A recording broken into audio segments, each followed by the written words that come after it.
SoundCloud.com. ESPN 94.1 FM and AM 930 present The Drive. Brought to you by Herald Federal Savings Bank. Local then, local now. Member FDIC. Welcome into the Tuesday, August 27th edition. Your drive begins now on ESPN 94.1 FM and AM 930. I'm your host, Paul Swann. This hour, we're brought to you by Huntington Federal Savings Bank, and you can join the program anytime at 877-420-TALK. That's 877-420-8255. Our phone lines this hour brought to you by Miller Lite. Hold true, great taste, only 96 calories.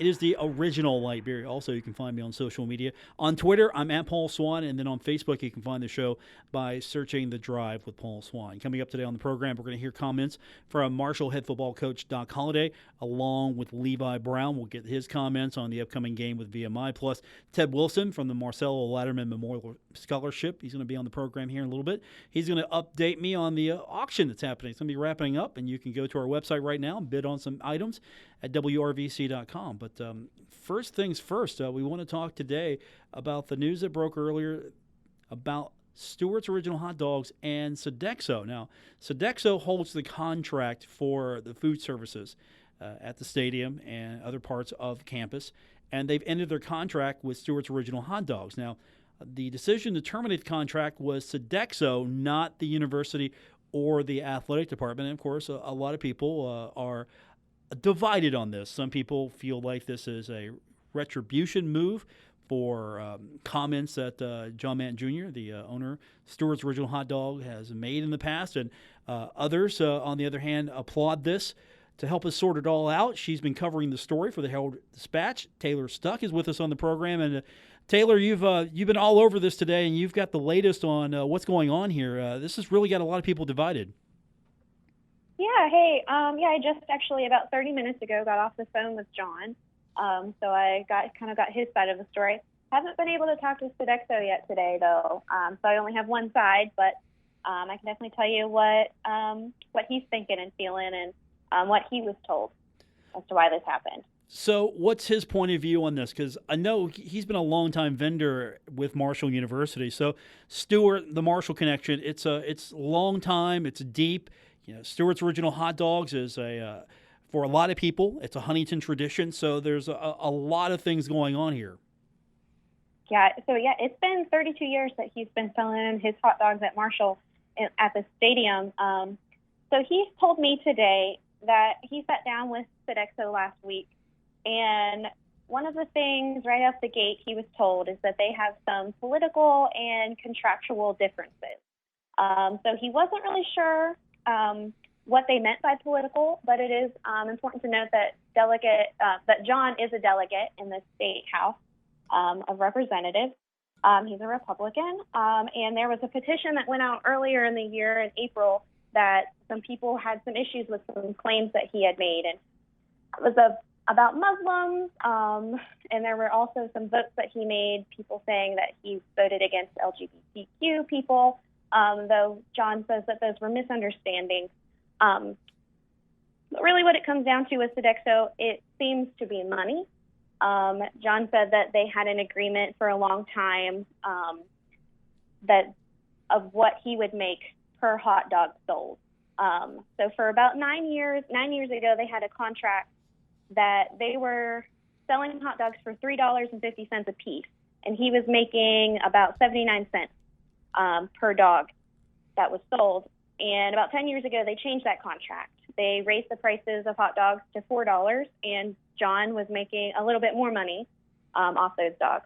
So in these last contract negotiations last week, Sodexo said they wanted to lower the price of hot dogs again and wanted to go back and honor that old contract price.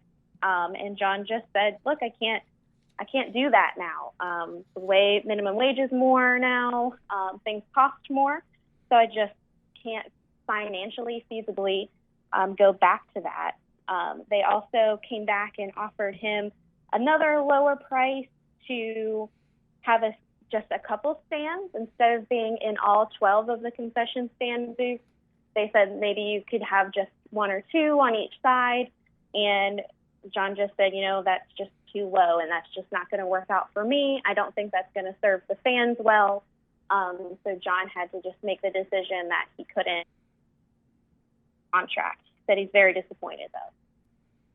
Now, a lot of fans have been torn by this. You mentioned the fact of his political views, some of the comments that are alleged to have been made, or some of the things that he's done. A lot of this all mixes in, plus the fact that Sodexo obviously is going to offer a different product if they were only going to limit him to 2 stands. So I'm assuming that they were going to probably maybe sell their own hot dogs. That's what I am assuming, but like I said, I haven't been able to talk to Sodexo today, so I'm not positive. And the university had nothing to do with this. The athletic department has no control over this. The university themselves, they don't sit and make the decisions. That's at least the understanding that I have. But fans seem to feel Correct. that maybe, and what's your impression of this, that maybe the athletic department, the university could have stepped in, that at least that's what fans would have thought, or they could have had some say in this when really they don't have any say. Yeah, John did say that in the past he has had backup from Marshall and the athletic department. Actually, John started selling hot dogs at Marshall before Sodexo came onto campus. So he was kind of grandfathered into this, I guess you could say. And Sodexo had never opened up hot dog sales to any other outside vendor before, because Sodexo sells hot dogs. So for about 20 years now, John has been one of the only people, maybe even in the country, to be able to work with Sodexo in this way. And he had the athletic department support. He said today that he went to the athletic department during these negotiations, and he was told that they just don't have any control over it now. So he said he wasn't sure if Marshall agreed with the decision, but it was the first time that Marshall had never backed him up. Now, this is anecdotal, of course, but Correct. Marshall doesn't necessarily have control over a lot of things, such as Correct. the radio contract. And I can attest to that, here at the Kindred Communications, we've got a radio deal that's probably different than other radio deals. It's changed so many times. I can see where you like a contract one way, you've enjoyed it, and then when they try to change it on you, sometimes you kind of feel like, wait a minute, I like the old way better. I mean, we've had our radio contract changed several times here, and we've been able to make it work. So do you feel that this was just a situation where John decided, okay, I can't make a profit, or this is just token, at best, giving me a couple of stands just to kind of appease me? Do you have any impression like that? Oh, yeah, definitely. John told me that, he definitely wishes that he could still do this, but even in the past, he wasn't making very much money off of this in the beginning, from the get-go. Just wasn't something that was paying his bills. And he's also said that a lot of the money was going back to the university and football tickets. He's buying tickets, making big screen donations. So yeah, it's just not a feasible situation with the way the negotiations are going. You're following the story. Of course, it's going to be in the Herald-Dispatch, and you've got the story posted online now. And you've yet to get a hold of Sodexo, but hopefully you're going to get them as well. And you can follow Taylor online as well on the Herald-Dispatch for this story. But really, this has been one that we're talking about changing a hot dog vendor at the university. Have you ever seen such an uproar? I mean, they change vendors all the time across the country. Have you ever seen such an uproar over changing a food product at a sporting event? Never. I mean, and I think that's what's really interesting about this story is that at one layer, it is just hot dogs, but it is it's a tradition. After 30 years of selling something and being able to purchase something at games, it does become a tradition. But there's also that other added political layer that makes this completely different than if it was just a hot dog, with having John being a representative, he represents Marshall. So it is just with those comments and that petition, it really takes it up to a whole other strange layer and level. Taylor Stuck is joining us from the Herald-Dispatch. She's following the story. Stewarts Original Hot Dog is no longer a vendor at Marshall University athletic events, and this covers everything. Sodexo has the contract for Marshall, so this isn't just a football or basketball story. This is, there's no opportunity for Stewarts Original Hot Dogs to be a vendor on campus at the moment with Sodexo holding everything. Right. Interesting story, to say the least. And you're right. It's very difficult to figure out.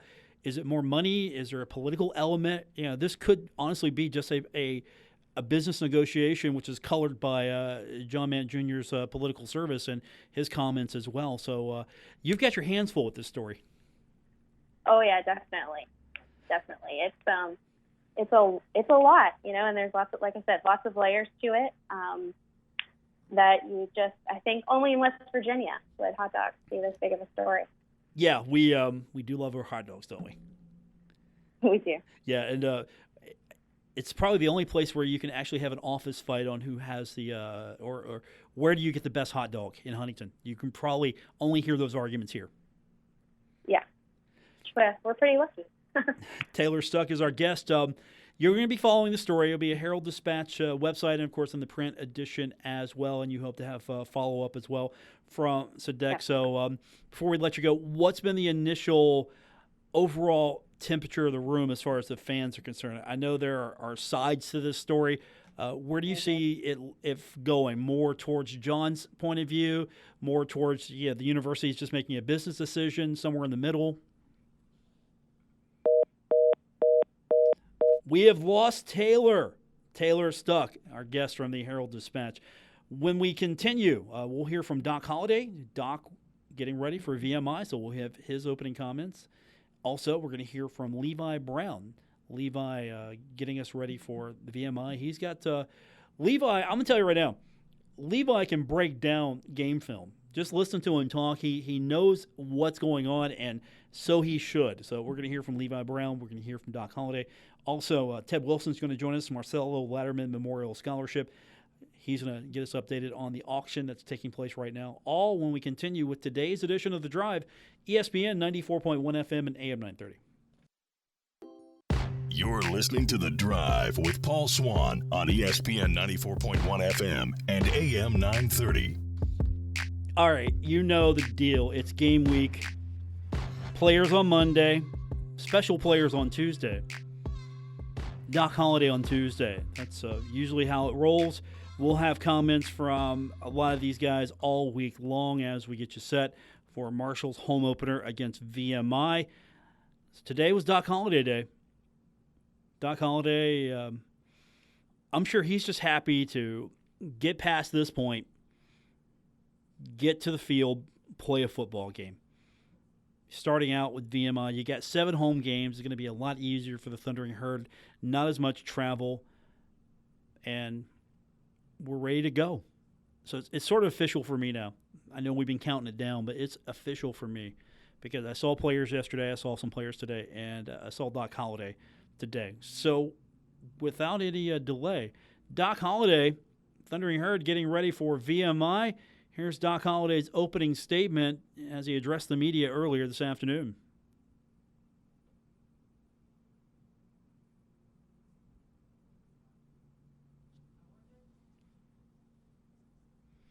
That'd be cut 10, Gabriel. No cut 10? Okay, well, we'll come back to cut 10. Let's go with cut 11. We're doing our business on the air. They're playing Absolutely. VM. Is that cut 10? Okay, so let's restart. Okay, we'll restart. Cut 11. All right. You can see we've really prepared the show today here. I typed up the format and everything. So let's reset here. Doc Holliday is getting ready for VMI, and here's what Doc had to say about playing a military school like VMI. Absolutely. I mean, like I say, they're going to play extremely hard. They always do. Whether it's been Navy, Army, whoever you play, the military academies, they come and they give you everything they've got. And, offensively, they play extremely fast. They're a little bit different than most military schools. If they've played fast and, And I think they were 10th in the country last year in passing offense, so that's unusual for a military school. So, it's going to be a challenge for us with some different, like guys lined up in the secondary. So, them playing fast and throwing all over the place, I'm anxious to see how our guys respond.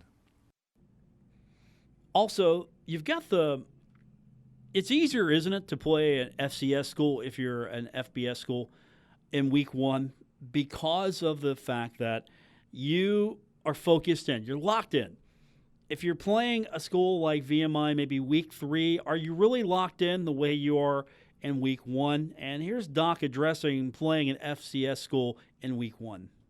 Yeah, I don't think there's any question. I mean, last year, if you remember, we went and played Miami and had to come back the following year and played an FCS team, and I was pulling my hair out, because the following week I think we had NC State, and so you just worry, But I tell these guys all the time, and you hear me say it week in, week out. Somebody will get beat this Saturday that shouldn't. I mean, there's going to be somebody get beat by a 1AA team this Saturday that shouldn't get beat, and you just got to make sure it's not us because anybody can beat you on any given day, and if you're not prepared and ready to go play, then it'll happen to you. So, I'll spend a lot of time on that between now and Saturday, making them understand they better line up and go play, or they'll get beat regardless of who you play. All right, we're swinging back to cut 10. This is Doc Holliday's opening statement, setting the table for VMI. I've learned a lot more. And just, anytime I know I'm excited, looking forward to the season. I know our players are as well. They're anxious to go play somebody else. I think anytime you open up, regardless of who it is, there's a lot of unknowns. A lot of unknowns on our part, as far as a lot of players that hadn't had the opportunity to play yet, so how they react in a game situation, I'm anxious to see. And then, of course, a lot of unknowns from our opponent that you don't exactly know in first games what you're going to get. So you just kind of expect everything, and then you have to be able to make some adjustments early on as to how they decide to play us, both offensively, defensively, and special teams. And I think likewise for them, there's going to be the same, because of a new coordinator with Brad and that type of thing. So first games are always fun. I know I'm looking forward to it. I'm glad it's back home again this year. A year ago we were on the road at this time, so glad to be at home and get ready to go play. So Doc's got a pretty cush schedule, 7 home games. Very, very rare a school like Marshall can manage 7 home games. You go on the road 5 times. Now, you've got some of the tougher games at home. You also have really a schedule that if you can run the table in the non-conference, people are going to regard you a little bit better because you're playing Boise State. You're playing Ohio, which is supposed to be pretty good this year. And you've also got Cincinnati, a team that could win the American. I mean, you've got a pretty solid schedule here. And then you've got a school like VMI coming in. And they're a school that's 1-10. From last year, this is a different team, obviously. Things have changed, but still you've got a school like VMI. You're opening it up. But I don't think that matters at this point because it's the first game. It's the opener. It's the first game. Everybody's 0-0. Nobody knows what the other team is going to do. We're going to break them down here in a little bit. Levi Brown's going to break them down with us here in a few minutes. But Doc, he was asked about an update on players he's got in the waiver wire. Let me qualify this. Doc is not necessarily a fan of the waiver wire system, and he'll expand on that in a minute. But as far as how the waiver wire is working from him right now, here's his update on the whole process for Marshall and what he's trying to accomplish and just how it's working out for him. Well, just the waiver thing, I mean, it's a whole different world. This is the first time we've gone through all this. And, I've learned a lot from it, and I think we all have. And unfortunately, we got a couple of them aren't back yet, So I don't know what's happening, but I'm sure there's people all over the country like us that are waiting to hear those guys have practiced up to this point, and, we'll see. I mean, I don't know how much work you can give them not knowing. So it's a whole different game. It's disappointing, to be honest. And I don't know where it's going. I think the system's flawed, but got to do something to try to get it fixed. But right now, it's not going to help us at this point. Now, Doc was asked a follow-up question about the system. Maybe what's wrong with it, where the problems are. And again, let me qualify this. Doc has been pretty consistent, and he uses that word as well. He's been pretty consistent on how he feels about the waiver wire. He's going to use it. It's a tool. He has to use it because other schools are using it. But he's not a fan. Here's his Yeah, Doc, how do you really feel? In my mind, and I probably shouldn't, but there's no consistency, and I think to me, the best thing for them to do as far as waivers are concerned, or I think there's guys getting waivers that shouldn't. I think there's guys not getting waivers that should. I mean, that's just the way I feel. Maybe I shouldn't say that, but I feel that way. And I think that the only way to make it fair would be, hey, let everybody sit 1 year, and guess what? They get a year back at the end of the day. If it needs 6 years to get that year back, that's okay. But you know what? We're all about graduating these kids anyway. So just sit them all year and let them get an extra year of education, and they graduate the following year, and they can all play. And then it's fair for everyone. But, I mean, you got two quarterbacks at Ohio State. One goes to Miami, he's eligible. One goes to Texas, who's from Texas, he's ineligible. He came from the same. I mean, what? Why? So I don't know. I can't. I'm not smart enough to figure it out. So he's right though. The consistency's not there. It's not a science, but yet it feels like there's some voodoo going on. You know what I'm saying? If you feel where I'm going here, it's just what's the secret sauce or what's the recipe to make this thing work? One kid can go, one kid can't. What's the difference? So, Doc, not a fan necessarily. Going to use it, but not a fan. So, when we come back from break, we got Levi Brown. I love hearing Levi Brown. He really knows how to articulate the game plan. He's definitely a guy out there that's got to know what's going on. And so we're going to hear from Levi. He's going to break down playing VMI. Later on, Ted Wilson's going to join us from the Marcelo Letterman Memorial Scholarship. We'll get an overview of the upcoming wrap-up for the auction. The auction is going on right now, and the wrap-up is almost here. So we're going to talk to him about that when we still come back from break. I think are we coming back from break, Gabriel? We don't seem like we're on the same page, man. It's Tuesday. Are we not getting enough reps or enough practice? I mean, do we need to go out and do drills after the show? Because tomorrow, you're not going to be here tomorrow. So we're going to see how the show goes on Thursday. Well, actually, you won't be here Thursday as well. So Friday, back here on Friday, okay? Walk through on Friday, Gabriel. We're going to get this thing going. Come on, man. You might not know this, but I actually have a standard. You might not. Come on. Let's get it going. When we come back from break, Levi Brown, Gabriel, and I are going to huddle up. We're probably going to have a quick confab. We're going to draw some plays up. We'll come back. We'll have Levi Brown. We're going to be that award-winning sports talk show that you expect us to be when we continue with today's edition of The Drive, presented by Huntington Federal Savings Bank on ESPN 94.1 FM and AM 930. Now, back to The Drive with Paul Swann on ESPN 94.1 FM and AM 930. Presented by Huntington Federal Savings Bank. It is the Tuesday, August 27th edition, The Drive on ESPN 94.1 FM and AM 930. I'm your host, Paul Swann, our studio engineer, Gabriel Sellards. We're back from halftime. Gabriel and I, we had our halftime meeting. We went back in the locker room. We drew up some new plays. Gabriel, we're a second half radio show. We're a second half. The first half, it didn't look as good as we started strong. I mean, we had a first quarter that was great. I mean, I'm telling you, Taylor Stuck comes on, fantastic first quarter. Second quarter of the show, Gabriel, I don't know what happened. I don't know, man. We just lost focus. So we had an inspirational speech at halftime. We drew some plays up on the board. We're back for a strong third quarter. And we're going to start with our biggest weapon of the day, Levi Brown. That's right. Now, all kidding aside, Levi is just, he's fantastic to talk to. He's very mature, well-spoken, knows how to really break down, articulate what he sees out there, what he's looking for, the film. And I asked him, hey, talk about playing VMI. This is a team that went 1-10 last season, and here's his response to that.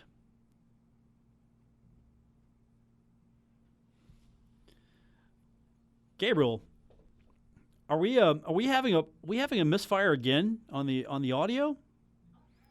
It's not there. Are you saying that we're having a misfire once again on the audio? That's impossible, Gabriel. We are a well-oiled machine, an elite sports talk radio show. We are that. That's how good we are. We don't have these problems. So I'm going to tell you what. Let's try one more time. Let's do it again. Here's Levi Brown on playing VMI, a team that was 1-10 last season.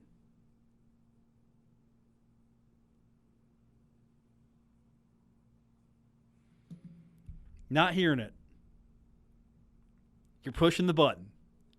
You're trying to make the sound go. You're trying to play. Is it there? You know this is the show right here. This is what I planned today. This is where I don't have a show, Gabriel. If you can't make that button work. Not making it work. All right. Humor me, play cut 16. This is Levi talking about playing a team like VMI. It's fun. Play cut 16. See if you got. I don't believe you. We're gonna not hear Levi Brown today. We're gonna go without Levi Brown. I can't believe that, Gabriel. Not there. Yeah, I mean, where's Levi, Gabriel? Find Levi for me. Can you do that? Go get him. Just go get him. Because obviously, you know, this monumental failure here is let's just say when we come back from break here in a minute, Ted Wilson is going to be coming in here to rally us in the fourth quarter. See, that was my problem. I made the football reference. And let's see. Okay. I'm going to try this for you. We're going to take a break. So let's see if we get it one more time. If not, I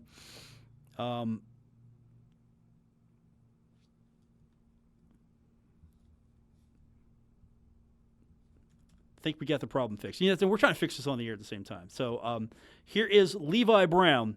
Playing VMI, a team that was 1-10 last season. You can't, look past that. We know everyone, no matter what, when you're clipping through film, you occasionally see a score of like they're down by like 40 against like a ODU or something like that, and you see that kind of thing. But if there's one thing that Coach Doc Holliday will beat into your heads, you're going to open up a paper on Sunday and someone's going to lose a game they shouldn't have, and the goal is for that to not be us. So I mean, VMI is an odd front operation, the kind of guys that come out here and will try and give you different looks and try and bring different blitzes and every now and then they'll pull something out of their back pocket and just go complete bare front out of nowhere just because they felt like it, I guess. So they're a kind of team that'll make you think a lot, and if you can think and if you can execute your game plan, then you have a chance of being successful. But at the same time, if you are having to think too much or look at different things that you're not accustomed to, then they can stay around in a game longer than what you would think they can. So they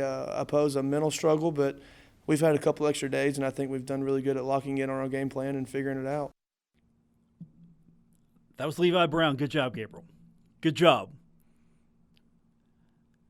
All right. This is Levi Brown talking about how fun it is to play a team that he just described like VMI. Absolutely. I mean, like I said, that's your Absolutely. fault. I think it's fun because it's something that you don't necessarily get other than maybe 3 or 4 teams. Cut 16, Gabriel. Cut 16. Absolutely. I think it's fun because it's something that you don't necessarily get other than maybe 3 or 4 teams a year. Like I know VMI is going to play odd front. Southern Miss every year will play an odd front. Middle Tennessee will play whatever defense they want and just line 4 people up outside the box. So it's one of those things that's a constant refresher. And to have that game won, I feel like, is a big thing because you don't have to go into the year and then all of a sudden week 4 you're surprised on an odd front or something like that. It's a great opportunity to have that week 1 and we look forward to attacking it. Levi was asked if he could talk about some of the personnel that stood out for VMI. Here's his response. We saw that they released their depth chart and who the O-line thinks their best pass rusher is number 92, I believe. He's listed as their backup for some reason. He led them in sacks last year, and I don't know if it's an off-the-field deal or what, but he's listed as their backup right now, and he flashes. I mean, he has some plays where he can just do whatever he wants, and, you know, whether or not he's actually going to be the backup or if it was just a health deal or whatnot. But look forward to getting to play against him, even though he's the kind of guy that, like I said, they've got listed at their number 2 right now, but he can flash and he can make plays when he wants to. You're playing military academy, a school that you're not going to see an offense like this, a defense like this. You're not going to see, because they are type of program, they're disciplined, they're military academy. I mean, let's be honest. Regiment is part of their daily life. And so they're kind of a unique team, even for a military academy. And here's Levi on talking about how unique that defense, what they actually draw up, really is. They a lot of times will play 2 high safeties, and whenever they don't, they've got one of their safeties loaded up as almost a third linebacker in the middle of the box. And he was their leading tackler last year, their safety, and I think he changed numbers this year as well. But he was their leading tackler, and he's the kind of guy that played eerily similar to, I would compare to like our Malik Gant. Like he would lug run tackling first, and then would defend pass second almost. So he's the kind of guy that you have to identify, and you have to point him out on run plays as well as pass plays, because he'll sometimes blitz when you not think he's going to, and he's the kind of guy that throws a wrench in their defense, but he does such a good job at making plays that I think he's given a lot of leeway in that, and it makes it tough to scheme against a person like that, just because you never know what they're going to do, but, you know, I don't think they do either. So, I mean, it's one of those things where, you know, you can't study too hard on someone that plays irrational, but he's the kind of guy that if you don't look for him, he can make a play. And finally, Levi was asked about the chances of big plays against VMI. This is a team that gave up a lot of points. They were either really good defensively or they were a sieve, to be honest with you. And Levi was asked, hey, what's the chance? You guys get the run game going. You guys get the pass game going. You got big play potential. Here's Levi's response.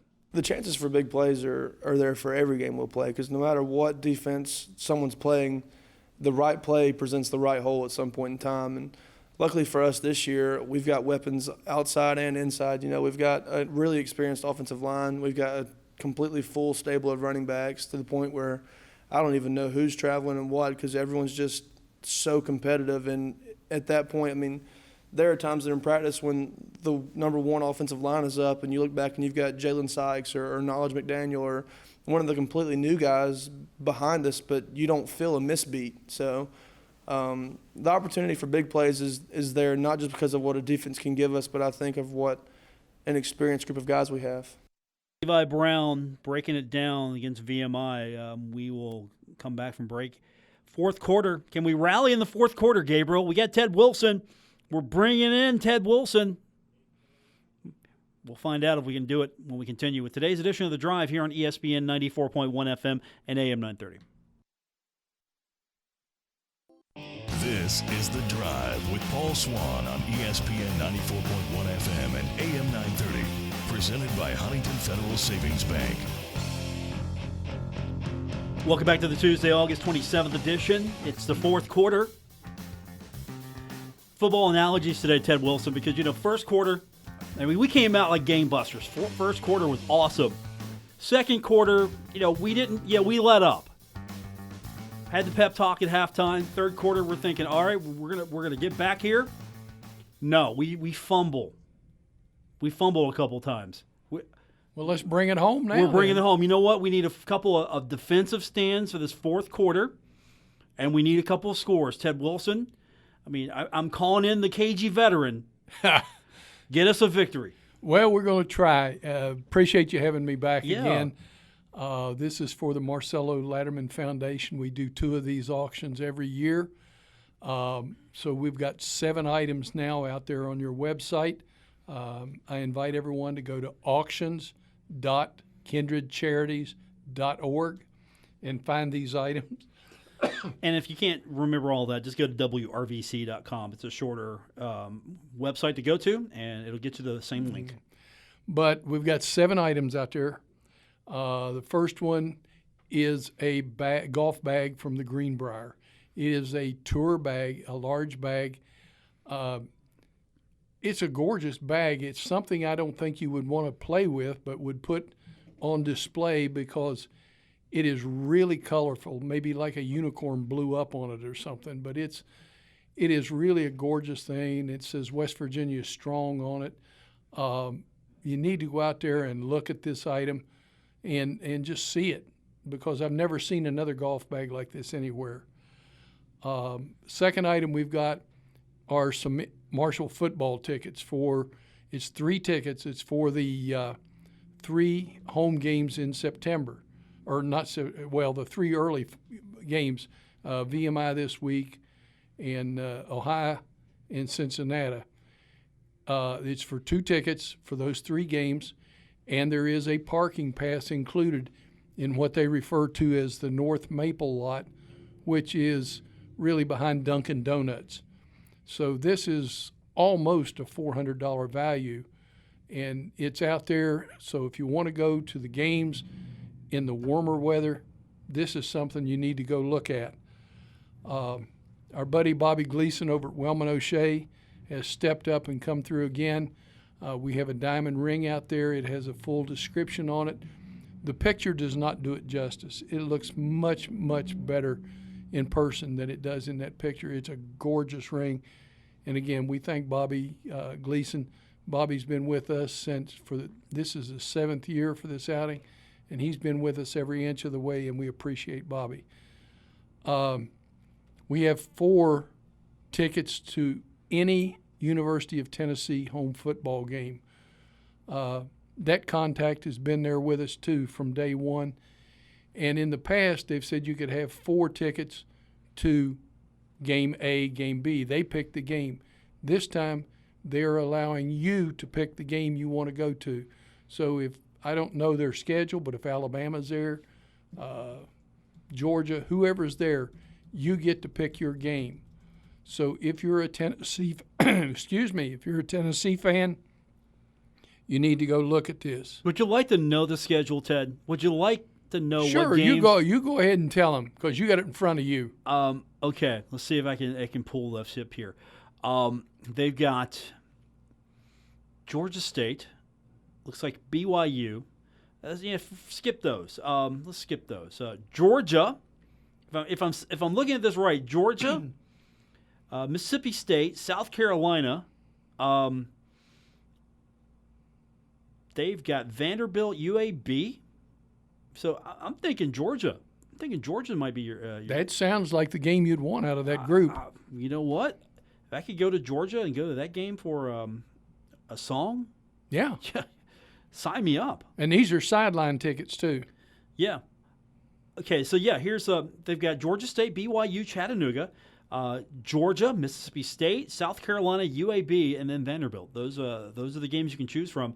I'm telling you right now, Saturday, October 5th, Georgia, number 3 in the country right now, Georgia. Yep, sounds good. That sell it for you? Yeah, that sells it. Okay. Appreciate the help. The next thing we got, I know a lot of people have seen it, the photo of Terry Gardner scoring the winning touchdown against Xavier. And this is a copy of the original print. I don't want somebody to think this is the original. But it is signed by Jack Lingle, Terry Gardner, Jack Crabtree, and Reggie Oliver. So go out there and look at this. If you've got a place in your Marshall room that needs something on the wall, great addition to that wall. Another item we have, this is just, we had one in the spring and we got another one, is an MU pen. There's a gentleman named Greg Cartwright up in the Grafton area that makes these. This particular pen, in 1996, there was an old walnut tree sitting in front of Old Main that was struck by lightning. And the tree had to come down. He got a big section of it. And this comes in a box with the Marshall logo on it. He has the Marshall M into the pen, and it's got made out of that walnut wood. Really, really nice looking pen for someone to use or to put on their desk, but really nice. And the last thing we have is another pontoon boat rental, courtesy of Great Outdoors. Phil Daniels out there steps up and helps us. This is an 8-hour pontoon boat rental at Beach Fork, and the boat will hold 12 people, life jackets for everybody. You just have to bring your own refreshments. So those are the 7 items that we have out there. Please, if you're hearing my voice right now, go look at these things. See if there's something that you would like. Maybe a way to get an easy Christmas present. For you guys that are all the time messing up, here's a get-out-of-jail-free card with that ring. Let's hype the pin for a second. Okay. Okay, you know the story, right? The old beech tree, right? Well, I think Is this the beech tree? I think. Well, I'm not sure whether this is a beech tree. The wood looks like a walnut to me. Okay, well, I guess what I'm asking is... there's a card inside the pin that describes where it was. Okay. In the box. The pin comes in a box. Okay, the card says the walnut was harvested from a tree on the front lawn of Old Main on the campus of Marshall University. The entire tree, including the root ball, was harvested in 1996 after being struck by lightning. Okay, I wanted to make sure that this was not the famed beech tree we were talking about here. Right, I don't believe it is. Okay, but it's still very nice because I'm going to tell you right now, if this was the beech tree, I was putting a quick bid in. I was going to try to game this. It would have been great if we could have gotten that. It's up to $22. That's not bad. This is a beautiful pin.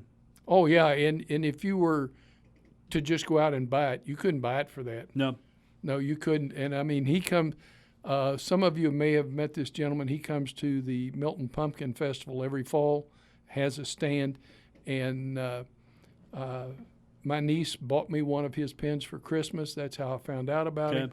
And I think it's outstanding, the work he does. Well, it also comes in a Marshall Maplewood case. So you got a very beautiful case. The pin itself, it's a Marshall tree. Mm-hmm. I mean, I know that's not the highest priced item here. We could probably be talking about some of the higher priced items, but that's a nice piece right there. The one that attracted my eye. Right. And I mean, the Tennessee tickets. That's probably your signature item there. Well, what do you think? I mean, they're all great. That is really great. I think that the Marshall tickets for the 3 games here coming up, the 3 non-conference home games, I think is a great deal too that they were able to work with us on. But yeah, the football package, whether it be Tennessee or Marshall, to me are the 2 big things that we've got out there. Ring's nice. The bag, I've seen the bag. The bag is nice. Yeah, you've seen it too. Yeah, it's here to. I've seen the bag and I've seen the print. The print is very nice, and that's at $30 right now. $30. Somebody's going to walk away with a steal. I agree. I think you're right. The bag is at $96 right now, and again, easy way to go find this auction. The shortcut is go to WRVC.com. You click on the link, it'll take you right there. It's auctions.kindredcharities.org for the direct link, but I'm trying to save you a step.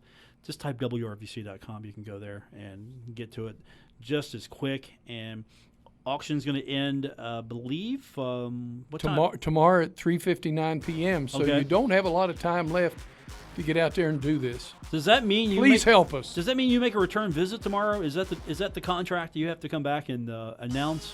We haven't talked about it yet, but I can sure do that. We have a short show tomorrow. Baseball is going to preempt us here at some point tomorrow. Yeah, Paul will be announcing the winners tomorrow. Okay, so I just want to make sure. I have to fulfill my contractual obligation. I appreciate that. That means you get to come on the show. We'll try. I'm sorry we didn't have you on sooner, but I don't put you and Walsh together ever. I learned my lesson. We can take over. No can. You do. Yeah, you too. You both of you. I could just. Well, we're both so deeply involved in this and committed to what we're trying to do to make sure that the 75 are never forgotten. Ted Wilson joining us, Marcelo Latterman Memorial Scholarship auction going on now. WRVC.com. For Gabriel, for Ted, I'm Paul Swann. We'll talk to you tomorrow. Until then, good night, everyone. WRVC Huntington, W227BS Huntington, your flagship home of the Marshall Thundering Herd and The Drive with Paul Swann, ESPN 94.1 FM and AM 930.